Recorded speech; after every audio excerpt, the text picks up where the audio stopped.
앞 시간에 3장 22절에서 27절 말씀까지를 살펴봤습니다.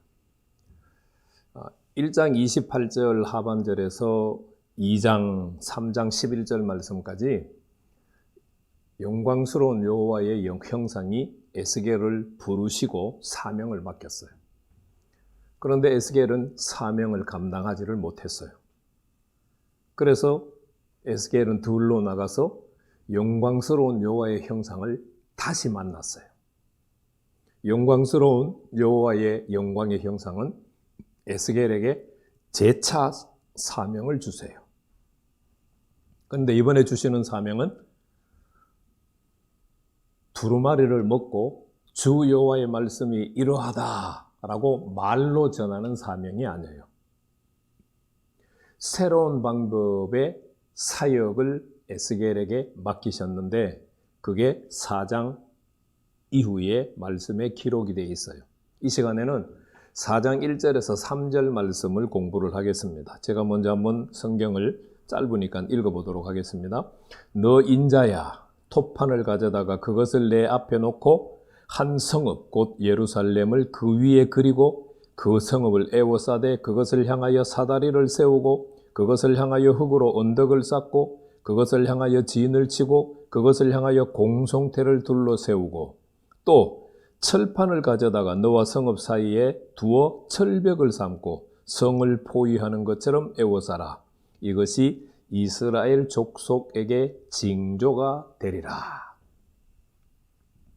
자, 4장 1절 말씀을 보면 너 인자야 라는 말씀으로 시작이 되죠. 네. 너 인자야는 간용구 가운데 하나라고 2장 3장 설명할 때 말씀을 드렸습니다. 베 아타 베나담 너 인자야 라는 말씀으로 시작을 합니다. 하나님께서 토판을 하나 준비하라고 에스겔에게 말씀하셨어요. 그리고 그 토판에다가 예루살렘 성읍을 그리라고 했어요. 그리고 예루살렘 성읍을 그리고 난 다음에는 그 성을 향하여서 사다리를 삥 에워싸면서 사다리를 둘러 에워싸라. 그렇게 말씀하셨죠? 그리고 그 다음에 무슨 말씀하셨어요? 네. 그것을 향하여 흙으로 언덕을 쌓아라. 네. 흙을 쫙 쌓아서 성으로 넘어갈 수 있도록 언덕을 쌓아라. 삥 돌아가면서 여러 군데에 이제 쌓았겠죠. 그리고 세 번째로는 그것을 향하여 진을 쳐라. 예.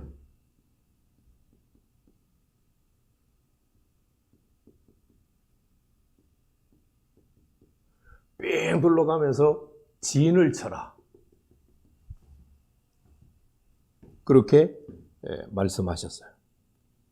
그 다음에 그것을 향하여서 공성태를 둘러세워라.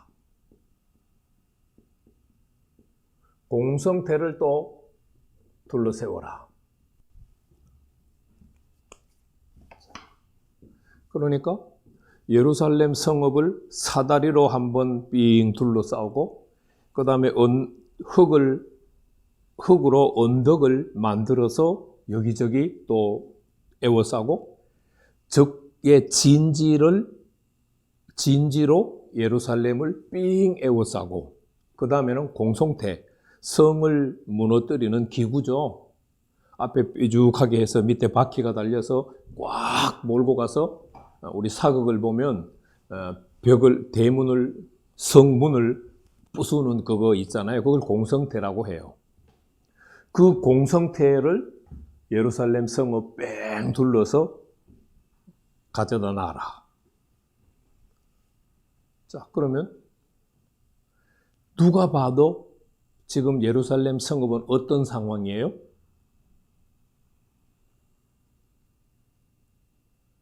적들이 예루살렘을 성읍을 뺑 둘러싸고 있으니까 예루살렘 성읍이 멸망한다는 뜻이죠.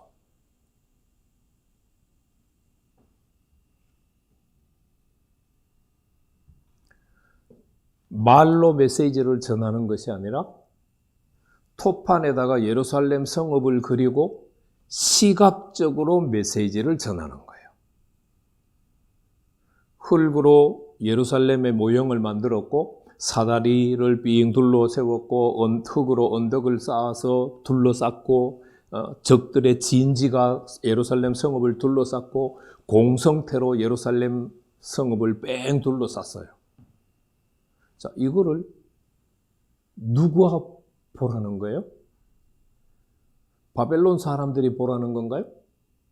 아니죠. 자, 이것은 누가 봐야 되느냐 하면은 3장 1절 말씀 보세요. 이스라엘 족속에게 말하라. 3장 4절 말씀 보세요. 이스라엘 족속에게 가라. 3장 5절 말씀 보세요. 이스라엘 족속에게 보내는 것이다. 3장 7절 말씀 보세요. 이스라엘 족속은 이마가 굳고 그런 자들이다. 그리고 3장 11절에 보면은 사로잡힌 내 민족에게로 가라.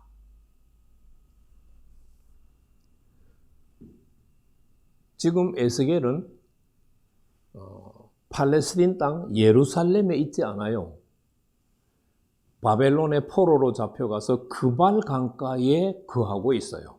3장 15절 말씀에 의하면은 그발 강가의 텔아비브이라고 하는 도시에 지금 거주하고 있어요. 영광스러운 여호와의 형상이 에스겔에게 토판을 가져다가 예루살렘 성읍을 그리고 적들이 삥 둘러싸서 예루살렘 성읍을 멸망시킨다라고 하는 모습을 그리라고 그랬어요. 이걸 누가 보게 돼요? 네. 이스라엘 족속들이 보게 돼요. 그리고 4장, 다음 시간에 살펴보겠지만 4장 4절에서 8절 말씀을 보면 이스라엘 족속들이 보게 되고 또 누가 보게 돼요? 유다 족속이 보게 돼요. 이스라엘 족속과 유다 족속을 합치면은 이스라엘 자손이 되겠죠.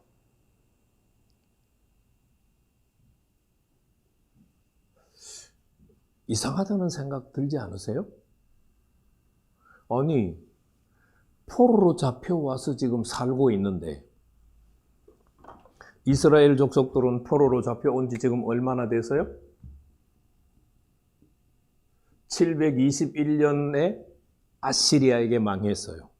그 아시리아의 이주 정책에 따라서 사마리아에 살고 있던 북이스라엘 민족들이 그발 강가까지 사로잡혀 와서 지금 593년 BC예요. 대략 128년. 이미 북이스라엘 족속들은 128년 동안 그발 강가에 와가지고 살고 있어요. 어쩌면은 이스라엘 족속이라고 하는 그 마음도 다 잊어버렸을 수 있어요. 자, BC 605년 BC에 1차로 남쪽 유다 족속이 잡혀왔어요.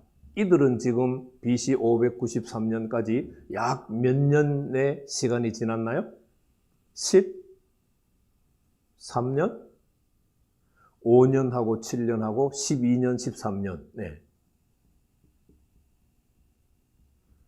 자, 1차 포로들. 1차 포로로 잡혀온 사람들은 12, 13년. 여호야긴 왕과 에스겔이 2차 포로로 잡혀왔는데 2차 포로는요 597년에 사로잡혀왔죠. 597년 BC에 잡혀왔습니다. 몇 년 지났어요? 대략 5년.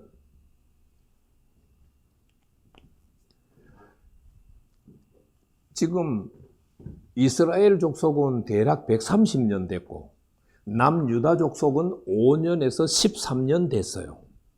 포로로 잡혀온 지.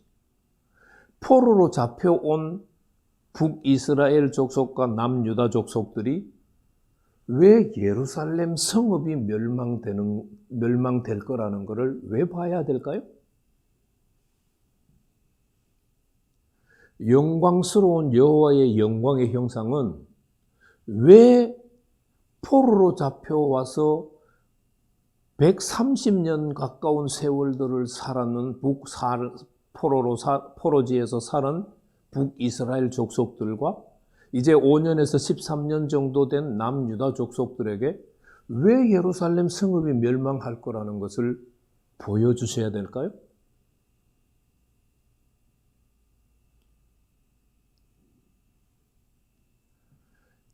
그래서 사역의 대상들을 우리가 잘 알아야 하나님께서 무슨 의도를 가지고 어떤 목적으로 이 예루살렘 성읍을 보여주고 있는지를 우리가 알 수가 있어요. 예루살렘 성읍이 멸망되는 장면은 예루살렘 지역에 살고 있는 사람들에게 보여줘야 논리적으로 맞잖아요. 그런데 이미 북이스라엘이 멸망당했고 남유다도 1차 포로, 2차 포로로 잡혀와가지고 지금 바벨론 땅에 살고 있는데 이들에게 왜 이 모습을 보여주느냐는 거예요. 이것이 에스겔서가 쓰여지는 목적이에요. 에스겔서가 쓰여지는 목적. 여러분들 이 장면을 잘 기억하고 계셔야 돼요. 그래야 두 번째 단락부터 시작되어지는 메시지, 8장 이후에 시작되어지는 메시지를 우리가 이해할 수 있어요. 슬쩍 말씀을 드리고 지나가면 북이스라엘 족속들이나 남유다 족속들은 아직도 그들 마음 속에 예루살렘으로 돌아가고자 하는 마음이 있는 거예요. 왜? 누구 때문에? 하나님께서 세우신 선지자들이 아닌 자들 때문에. 그러니까 거짓 선지자들이 하나님께서 우리를 돌아가게 할 것이다 라고 자꾸 얘기하시는 거예요.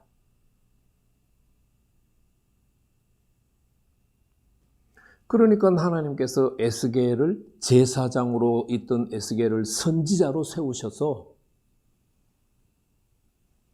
거짓 선지자들이 하고 있는 말이 사실이 아니라는 것을 그들로 하여금 깨닫게 하시는 거예요. 왜 깨닫게 하실까요? 그것은 이제 4장 4절에서 8절 말씀을 할 때 다시 한번 살펴보도록 하겠습니다. 영광스러운 여호와의 형상이 에스겔에게 다시 사명을 주셨어요. 다시 사명을 주면서는 말로 전하는 사명이 아니고 먼저 예루살렘 성읍을 시각적으로 만들어 놓고 보게 하는 거예요. 그래서 사다리를 둘렀고 그 다음에 흙으로 언덕을 쌓아서 성벽을 넘어갈 수 있도록 만들었고 적군의 진지를 뺑 둘러서 에워쌌고 성을 무너뜨릴 수 있는 공성태로 에워쌌어요. 그러고 난 다음에 오늘 4장 3절 말씀을 보면 특별한 것을 또 하라고 하세요. 철판을 구해와서, 자, 이번에는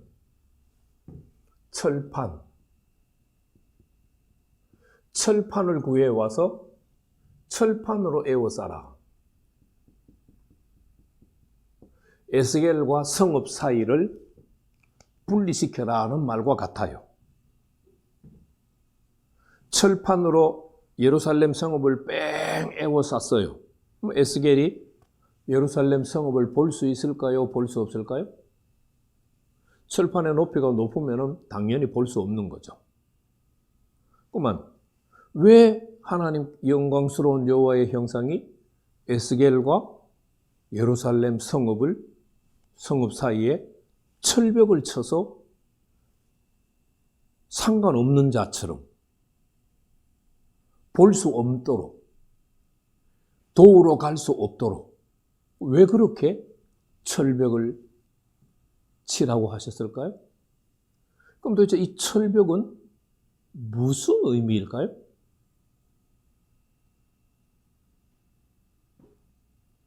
에스겔의 자리에 에스겔을 빼내고 하나님을 그 자리에 한번 에스겔의 자리에 하나님을 한번 세워봐요.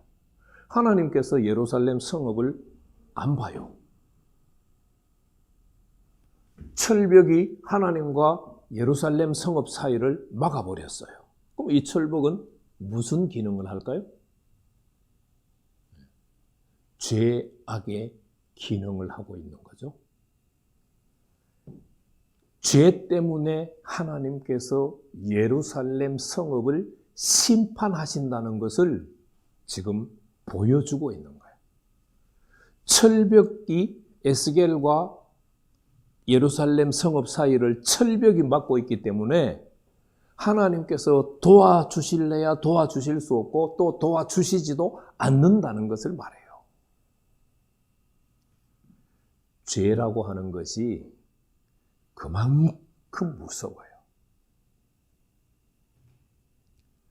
우리 신약 시대에는 예수 믿으면 죄 용서받고 예수 믿으면 천국 가고 예수 믿으면 구원받고 예수 믿으면 천국 가고 예수 믿으면 죄 용서받고 이렇게 우리가 배워왔어요. 그래서 교회를 다니는 성도라고 하는 사람도 예수를 믿기 전의 삶과 별반 차이가 없어요.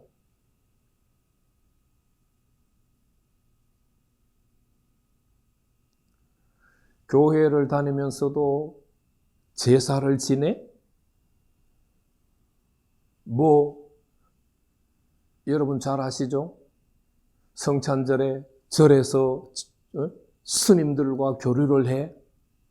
부처님 오신 날에는 목사님들과 교류를 해. 엉망진창이에요. 엉망진창.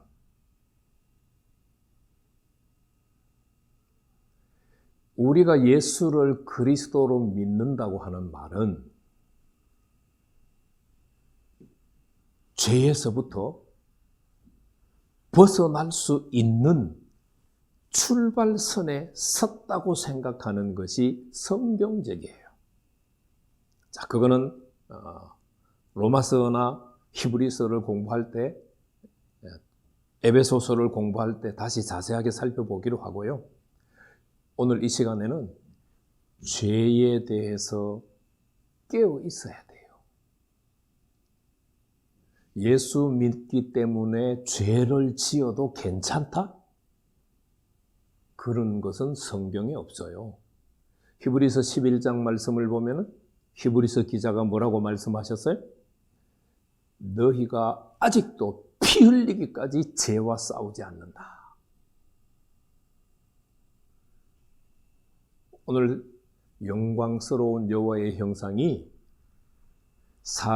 에스겔서 4장 1절에서 3절 말씀을 통하여서 바벨론의 포로로 잡혀온 이스라엘 자손들에게 북이스라엘 족속과 남유다 족속들에게 예루살렘 성읍이 죄로 인해서 멸망될 거야 라고 하는 것을 말씀하고 계세요. 죄에 대해서 민감하시고 정말 죄를 멀리하고 죄와 싸워서 승리하는 성도들이 되시기를 축복합니다.